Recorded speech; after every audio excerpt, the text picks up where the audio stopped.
Siggy, the sheriff in Siggy next door says there's a chopper from Mexico flying around. Oh yeah, why do that? We won't talk about that one. Actually, that giant bird is a stork. We started this out with a bunch of outlaw truck drivers that knew what we were seeing on the news wasn't correct. And so that's why we started the show. Yes, sir. And we kept getting called things like trailer trash, so we call it Trailer Park Show. The Trailer Park Show. The Trailer Park Show. Yeah, because if you Google it without the. You come up with a porno site, yeah. Everybody says they got on my site is a porno site.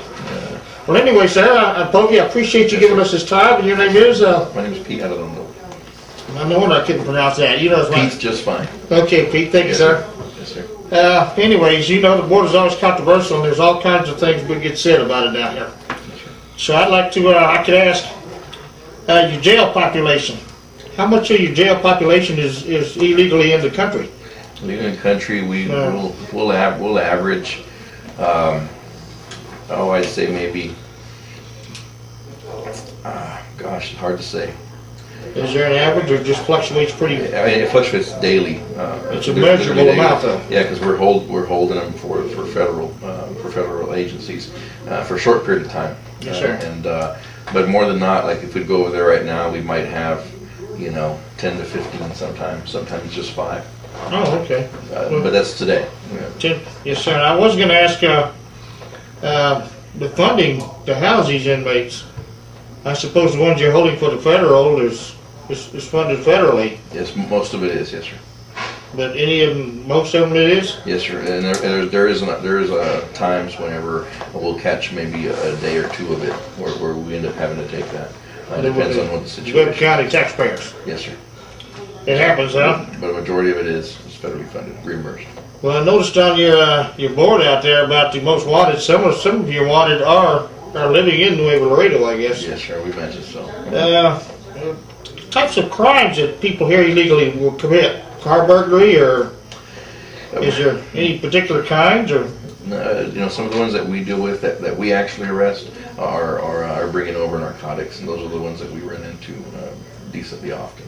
So not a lot of burglary or assault, or? There's some, but majority that's in the city, so I really don't know exactly what they have going. 10 more associated with, or what percent of those crimes?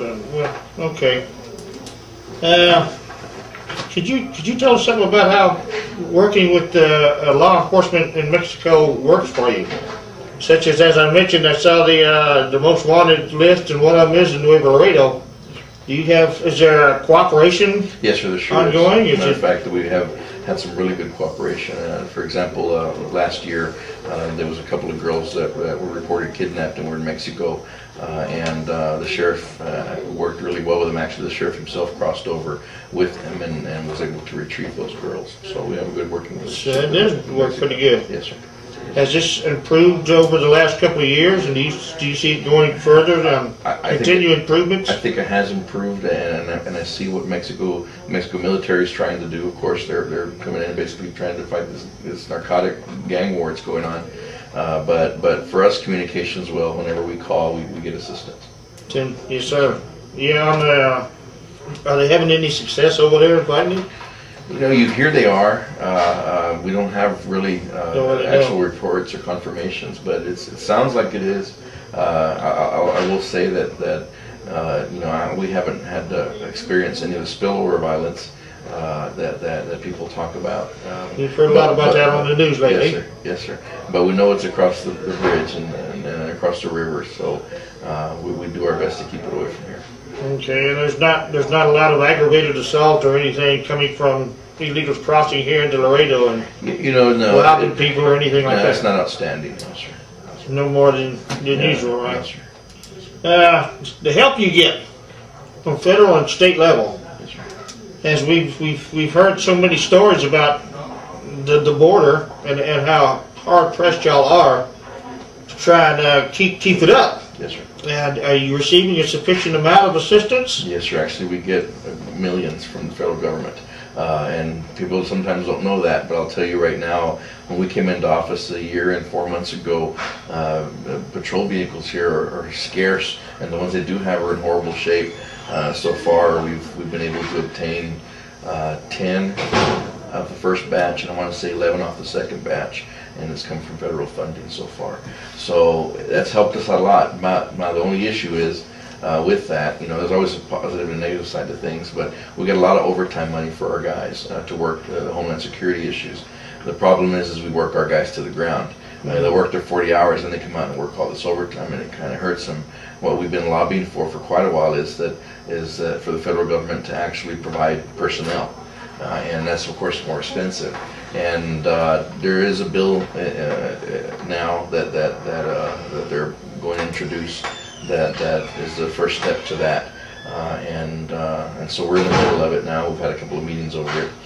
It's going to be across the border from Texas to Mexico, Texas to California, and that right there would cover personnel. So I see that it's maybe coming in the future, we hope. That sounds pretty good. Would that be like personnel they'd hire, they'd fund, that would be directly under the sheriff's control? Yes, sir, that's correct. That is good. And Homeland Security, what kind of jobs do they have y'all do? Just go in, or? Yeah, when we're working overtime with narcotics, any illegal aliens, of course with any type of terrorists or anything like that whatsoever, we haven't had to deal with any kind of terrorism. Yes, but there's domestic terrorism, but nothing. Well, we do know from our previous trips, 2 truck bridges and 1 railroad bridge, 4 years ago, it was $280 billion a year. So Laredo is a major economic, from here to Chicago. It depends on those bridges, and so I can see how that could be a target. Have y'all hardened these targets up any? Yes, sir, by all means. And the federal government that's on, or I say the federal government, the border protection that's on there now, they target terrorism all the time. Since they're on the bridge, that's what they're constantly doing. What we help out is more on the highways, and so but a majority of what we get when we're out there working the overtime is narcotics and illegal aliens. Yes, sir. Yeah, we saw quite a few of them. Yes, sir.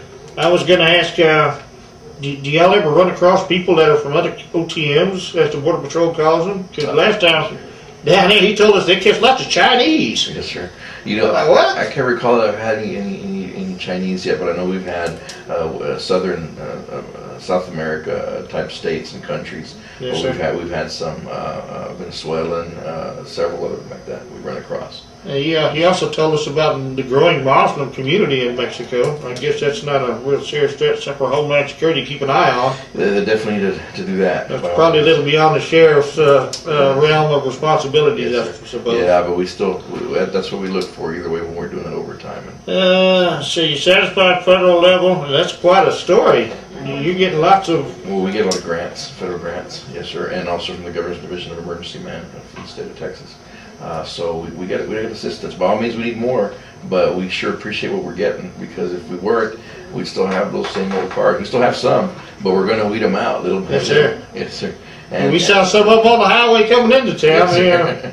Yes, sir. Look pretty good. So you would like additional assistance to go with it. Yes, sir. And you said you do see some of that additional assistance is in the pipeline. It is in the pipeline. I'm hoping it does pass. They're looking at $300 million to be spread across the southern the border states. The border states. I think what they're talking about now is usually those grants will cover the agencies within the first 25 miles of the border. This one here is at 100 miles, which means it's that much less if you split it up that many more agencies. So we're lobbying to keep it at 25. So it's kind of in the works right now.